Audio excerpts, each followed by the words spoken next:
എൻ്റെ പ്രിയപ്പെട്ട സഹോദരങ്ങളെ, സഹോദരിമാരെ, എന്താണ് ഞാനിവിടെ വിഷയിങ്ങനെ? അള്ളാഹുവിൻ്റെ ഔലിയാക്കന്മാരല്ലേ, മഹാന്മാരല്ലേ? പക്ഷെ കാലഘട്ടം മാറുന്നതനുസരിച്ച് മനുഷ്യന്മാർ വല്ലാതെ അറിവ് കൂടുന്നതിനനുസരിച്ച് തല തിരിഞ്ഞു പോയിക്കൊണ്ടിരിക്കുന്ന ഒരു കാലഘട്ടത്തിലാണ് നമ്മൾ ജീവിക്കുന്നത്. നമുക്കെല്ലാവർക്കും ഇഷ്ടമുള്ള ഒരു സ്വഭാവമാണ് നമ്മളെക്കുറിച്ച് നല്ലത് പറയുന്നത് കേൾക്കാൻ. എന്നാൽ എപ്പോഴാണ് ഒരാൾ മഹാനാകുന്നത്? ഒരാളെ കുറിച്ച് എപ്പോഴാണ് മഹാനാണെന്ന് ജനങ്ങൾ പറയേണ്ടത്? എന്റെ പ്രിയപ്പെട്ട സഹോദരങ്ങളെ, ജീവിച്ചിരിക്കുന്ന സമയത്തല്ല.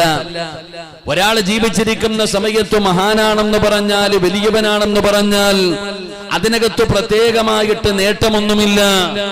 പിന്നെ എപ്പോഴാണ് പറയേണ്ടതെന്നറിയോ? എപ്പോഴാണ് നീ നല്ലവളാണെന്ന് പറയേണ്ടതെന്നറിയോ?